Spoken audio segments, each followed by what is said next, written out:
Please listen carefully. Oh, hello, universe. I'm Kristy Jansen. And I'm Summers McKay. We are part of the team behind the Optimist Daily, making solutions the news. We bring you reader-funded solutions news every day in order to change the tenor of news media, social media, and the direction of your day to help make it one focused on solutions. 7 days a week, we publish positive news stories written by award-winning journalists and delivered online to your inbox and through our social channels. And also, we are sharing these solutions in a commute-worthy, walk-worthy, home office-worthy, watch the rats-worthy podcast. Today is Wednesday, the 18th of August, 2021. So, Kristy, how's Boston and how are the rats? Boston is wonderful. The rats are gone because they picked up the trash. Yes. Okay.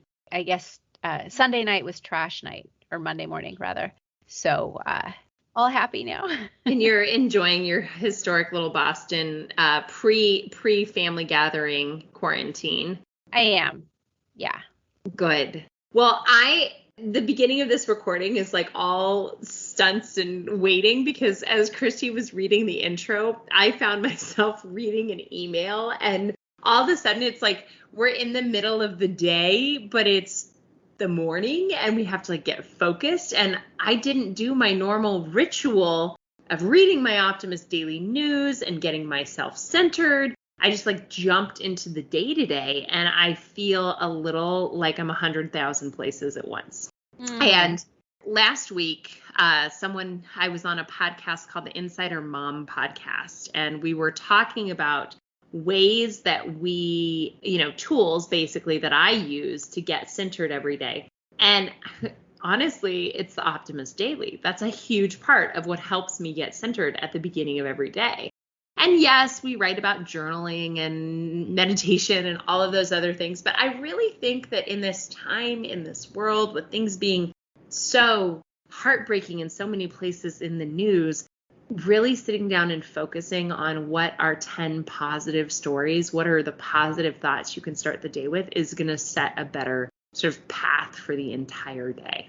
Mm-hmm.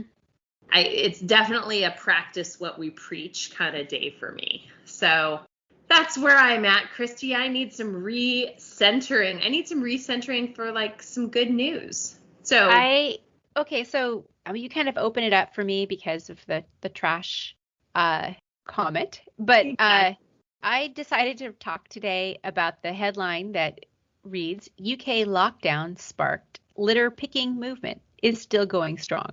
And this is kind of a little bit of a silver lining that can brighten the cloud of the COVID-19 lockdowns is that there were a surge of people who became litter pickers. And say that one 10 times quickly and see what happens to your tongue twister. But especially in the UK. And this article highlights that. And even though lockdowns in general are complete and we're moving into the next phase of this, these community groups are still going strong. For instance, Keep Britain Tidies, #LitterHeroes Facebook group doubled in size over the course of the pandemic.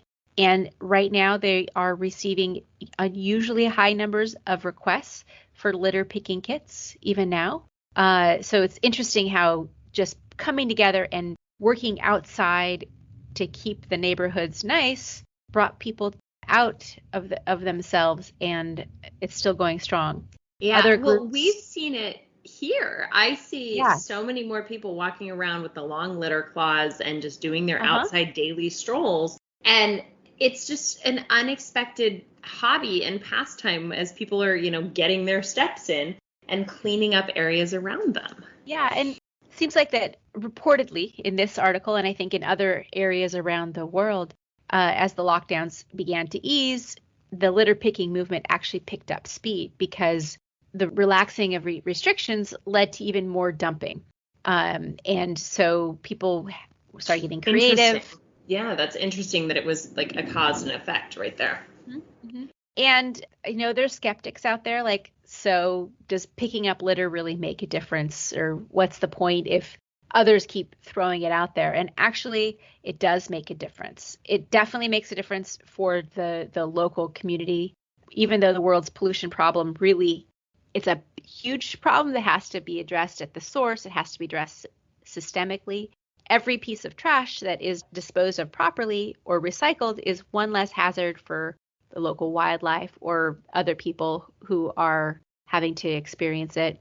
And there's a social cohesion which comes out of that. Just even seeing people picking up trash makes it harder for others to toss things out the window, right? Exactly. Yeah. So it's sort of, there is a social pressure, and it really does build community.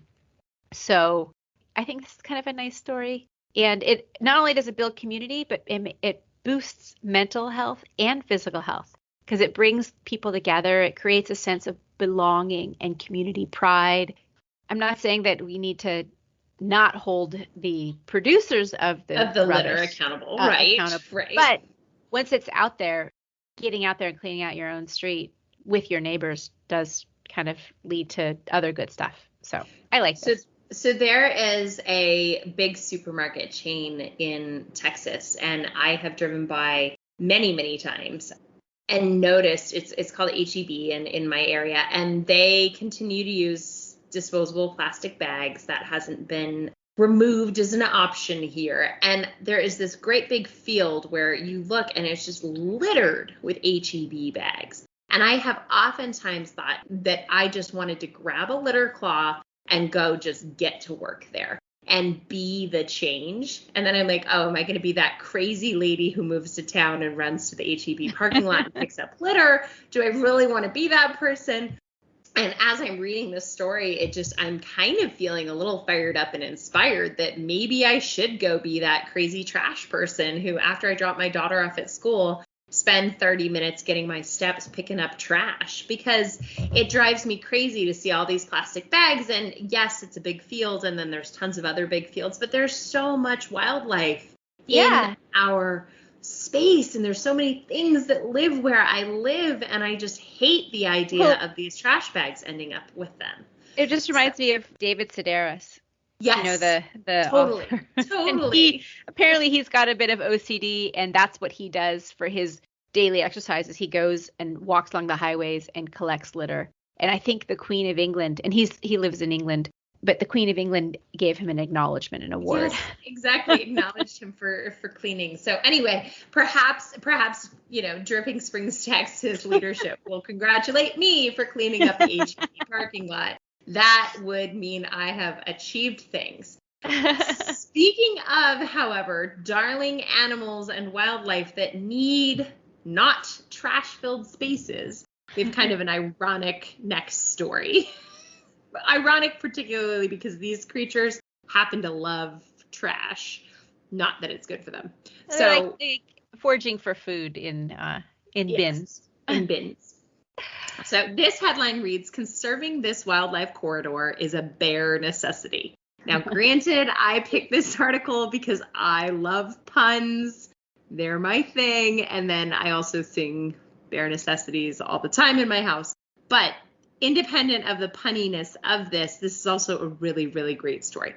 The Vital Ground Foundation and Yellowstone to Yukon Conservation Initiative, which is Y2Y, bought 80 acres last week near the confluence of the Bull River and Clark Fork River in northwestern Montana, where our producer Amelia hails from. Now, this is to conserve a crucial wildlife corridor between the Cabernet Mountains in the north and the Bitterroot Mountains in the south. All of this sounds like someplace I just need to go hiking. Now, we have covered wildlife crossings in every possible form on the Optimist Daily, so much so that our editorial team was like, enough with the overpasses for, squirrels and mountain lions. But at the end of the day, this does not stop being absolutely critical. And the reason this story hit our editorial desk and was elevated is because it talks about umbrella species and the value of an umbrella species like a bear. So is that like kind of like a keystone species? Is it the same? Exactly. Okay. Well, similar. So a keystone species is often a very critical species in the whole sort of life cycle chain, and often are either a predator or prey that really contribute to the whole life cycle chain. An umbrella species is a leading indicator. So actually, a shark is kind of an umbrella species, and a bear is also an umbrella species. The landowner from whom the Vital Ground Foundation and Y2Y purchased the land was of a similar mindset, with the absolute need to protect open spaces. The individual who owned it offered the opportunity for this conservation group to acquire it. And with the real estate market booming as it is, this organization knew they needed to act quickly. So it is of continental importance to grizzly bears and other wildlife. It conserves open space for wildlife to move through busy valleys with homes, a highway, a railroad line, and other activities that are important for people but can obstruct wildlife movement. We have talked about this so often on the Optimist Daily Update, but we live in concert with all the other beings on this planet. It is not an us and them. It is not human and animal, plants, flora, fauna. It is this whole living being, creature, species environment. And if we are going to continue to grow our developments and increase where we live and move out into the wilder spaces, we have to keep room for all of the other creatures who cohabitate on this beautiful planet. So, Kristy, I know you feel very strongly about not separating humans and animals as far as the emotional distance we can see from them. And I love that this story reminds us of that. Yeah. I mean, I don't think we should go and live with the bears necessarily, but they deserve habitat. They have just as much right to live on this planet. It's their home too. And we've got to figure out ways to keep them going. Keeping safe. Well, there are some other ways to keep us humans safe as well as our marine life. There is an article in the Optimist Daily today that reads 6 reef-safe sunscreens to protect you and marine life. Then we have 4 food habits from Blue Zone centenarians. Blue Zone stories are so inspiring. The world's first all-electric tugboat to put into sea in 2023. And there is a shape-shifting bulletproof material inspired by Batman. Kristy, yeah, I almost grabbed that one because I know. I just like superheroes. I like superheroes too, but then I was like, oh, I just don't want to talk bulletproof. I'd rather talk bears and trash. Yep. There's a study about how crop diversification actually boosts agricultural yields. We have a list of 6 reputable organizations providing direct relief to Haiti. And Naomi Osaka will donate tournament winnings to earthquake relief. And finally, Clinton College is going to provide free tuition to students for this entire year. That and more can be found on theoptimistdaily.com. Thank you so much for listening to today's Optimist Daily Update. We promise to keep showing up every day or every weekday here to share positive solution-based stories with ideas on how you can participate in the changing world and ensure it is changed for the good. We promise to keep covering current events with accuracy, legitimate sources, and offering you good information to help chart new paths for all of us. And please, if you are not yet, become an emissary on theoptimistdaily.com. For just as little as $5 a month, you can support reader-funded independent journalism and be part of the solution, changing consciousness and addressing our world's biggest challenges with a problem-solving mindset. Help us keep the Optimist Daily free to all who need it, supported by those who can. Thanks, everybody, and have a great